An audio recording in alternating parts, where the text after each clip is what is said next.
Welcome everyone. I'm very glad that you could make it.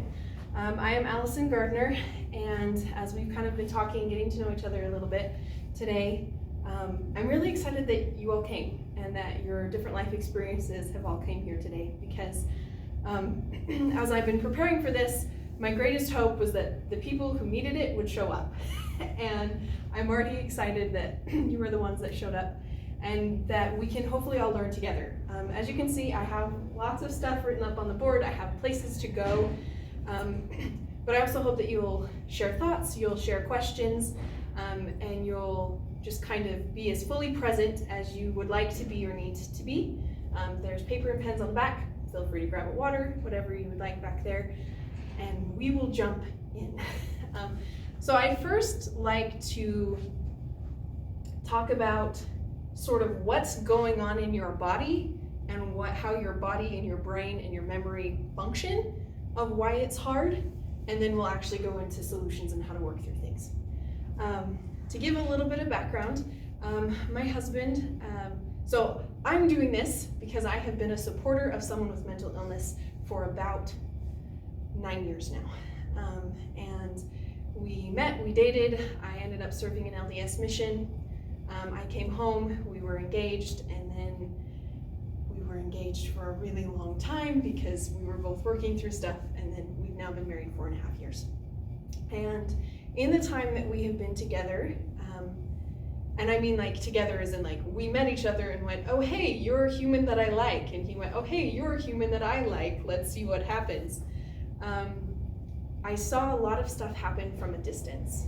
And I thought, you know, I could handle this, like this will be great. Radio silence for 72 hours? That's not a problem, that doesn't mean anything.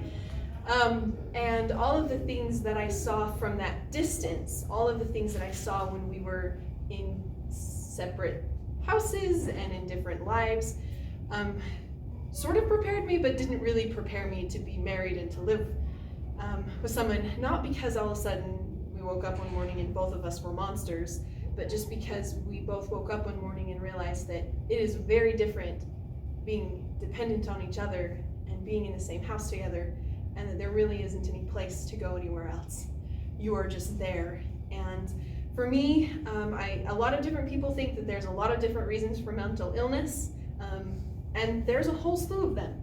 The human body is a very complex being. It's intended to be that way, with a lot of systems and fallback systems. And when one of those systems or fallback systems gets out of balance or goes a bit weird, or there are outside influences that cause problems, things can get kind of messy, or painful, or just downright hard. And so I decided that I wanted to teach this class because after seeing that up close every day, and mind you, depression and anxiety are cyclical, and so there can be really good days and then there can be really hard days, but both are hard in their own way. Because if you've had a long stream of hard days, then you are just so ready for things to get normal again, and a lot of stuff happens in those hard days, so that when things get normal again, you don't want to bring up any of the hard stuff because you really want it to be normal, and you want it to just be level, and you want it to be okay. But then the hard times come again, and you realize you never figured out any of what happened in the first hard time. You buried all of the stuff in the good time, and so all of the hard stuff came up again, like doubly so, because you never kind of worked through it any of the times. And this cycle, some people, you can view the cycle differently. Either it's a circle that just kind of loops around, or you can view it more of kind of a wave. But whether you look at it as a circle, a cycle that kind of plays out over and over again in a loop, or as one that goes out in waves, if you never take care of what happens down there for yourself or ever discuss it with the other person, then every time you make that loop, everything that has ever happened down at the bottom comes back up and kind of hits you full force. There's science behind this. It's not me just saying this, so let's actually jump into the science of it. So your vagal systems, all human beings have a vagal nerve in their head. And if you, how do I want to say this tactfully? If you go for the evolutionary version of it, it's the reptilian brain. It's the fight or flight version. In slightly less evolutionary terms, we'll just talk about it, that it is the root of your system that kind of makes things run. So in years, come on in. So in years before people lived in society and they had policemen and they had infrastructure that kept them safe, and everybody just kind of lived out in the middle of nowhere, and you always had to be paying attention to, ooh, there's a lion that might come eat me, or oh hey, there's grass over here that's moving, that might be a snake that will bite me. So the vagal nerve is the system that focuses on survival, and that focuses on fight or flight, or freeze. So, well, I'm getting ahead of myself. The vagal nerve is fight or flight. So it's either you are prepping yourself to get into a humdinger of a fight to defend yourself, or you are in a position where your brain is like, okay, we're gonna start breathing really, really fast so our heart can get going really, really fast so we can run, and you are getting out there. And your brain has held on to that even now, even though the threats look different. So even though you might have to watch out, you look both ways before a car, before crossing the street for cars, or different things might be happening, generally our fight or our flight isn't used to help us physically. It is more used to help us emotionally and mentally. And so your vagal system, so when things happen, so let's say someone that you care about and you love comes to you and is saying that life is too much, they're over, or just saying that they're just tired of life.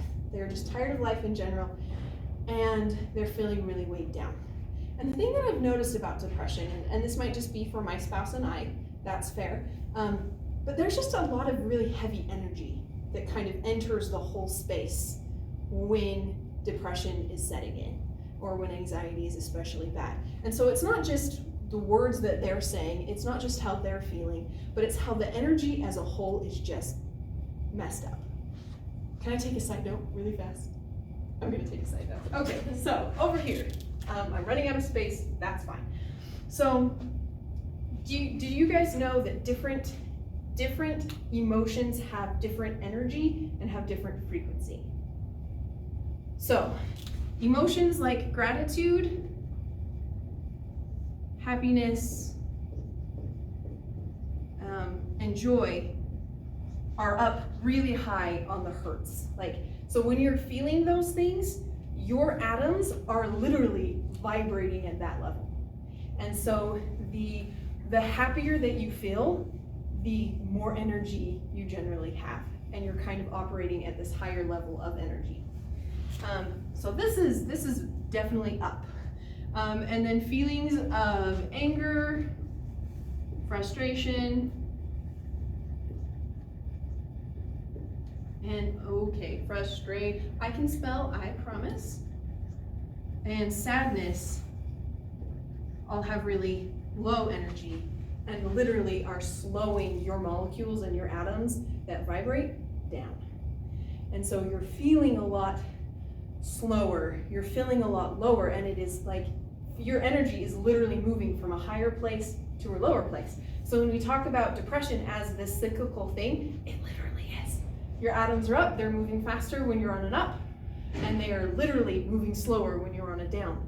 And so it's harder to move and it's harder to function when you're lower because you've literally slowed your body down. So now I have to remember where I was so I can jump back. Okay, but anyway, so we're just looking at the fact that if you're feeling good things, that's where I was, you're literally in better energy and there's more flow to the energy and you feel better. And if you're in a down spot, then you slow the energy down. And so if someone is kind of moving into this episode, literally the energy around them is changing to slow down, to be heavier, to be harder to work through. And so when your body, and we're all very intuitive beings, we can sense what's going on around us. We can feel what's going on around us. And so when someone in your space is shifting down, your body goes, oh, there's a problem. And your vagal nerve inside of your head goes, alert, alert, alert, there's a problem. And so then your brain starts going into, am I fighting this or am I flighting this? And if it's anybody else in any other place, you kind of have that choice. You either get to fight it or you get to flight from it. But if it's in your own space and in your own home, it's a lot harder to fight it or flight it. You're kind of just in that space trying to do the best you can with that space. And so your symptoms, so now we'll move to kind of the specific stuff. So with your vagal nerve has two separate systems, and I could go into lots of jargoniness, but I won't because I probably can't keep it straight either. So we're gonna just go for, you have the sympathetic system and you have the parasympathetic system. Your sympathetic system is what feeds your fight or flight.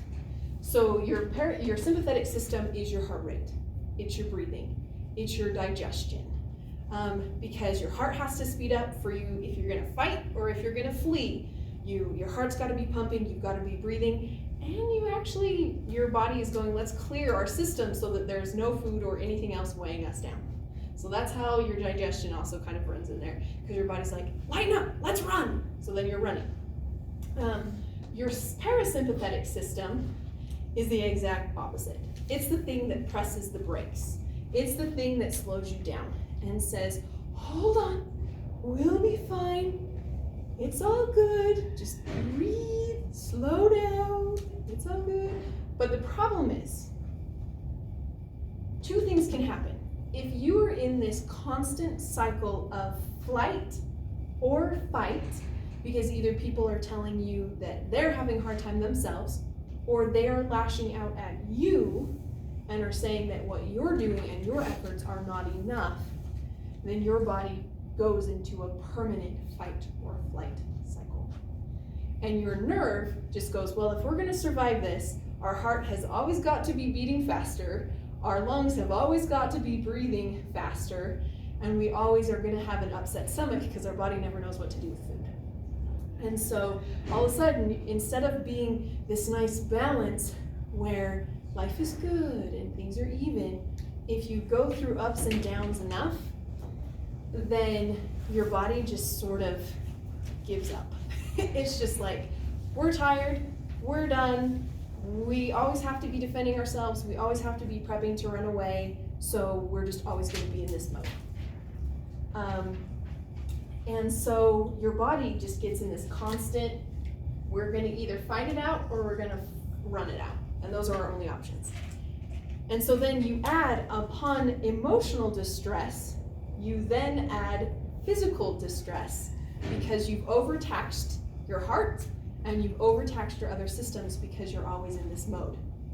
And the only way that your body can then defend itself is by saying, we're going to go numb. We just give up. We don't have enough energy to fight anymore. We don't have enough energy to flight anymore. We are just going to disconnect and we're going to freeze. And so the sympathetic system evolved first for us. That was the thing that first taught us fight or flight. Oh, hey, look, there's a lion over there. Run for your lives or punch it. Not that I would hope anyone would ever do that. The parasympathetic evolved next, saying, we're going to go numb and we're going to freeze. And so as humans and as supporters of someone with mental illness, we can actually go through this cycle a lot as well, because our body just says, we have fought for so long, running is not an option, just disconnect, step back, and stop feeling. And so you just kind of freeze. And you bury your emotions, and you bury what you're feeling, and you just totally disconnect, because you kind of feel like, what's the point? Like, what's the purpose of being engaged and doing these things if it's not making any difference? The problem is as human beings, is if we get stuck at fight or flight, or if we get stuck at numb and freeze, we're not processing any emotions.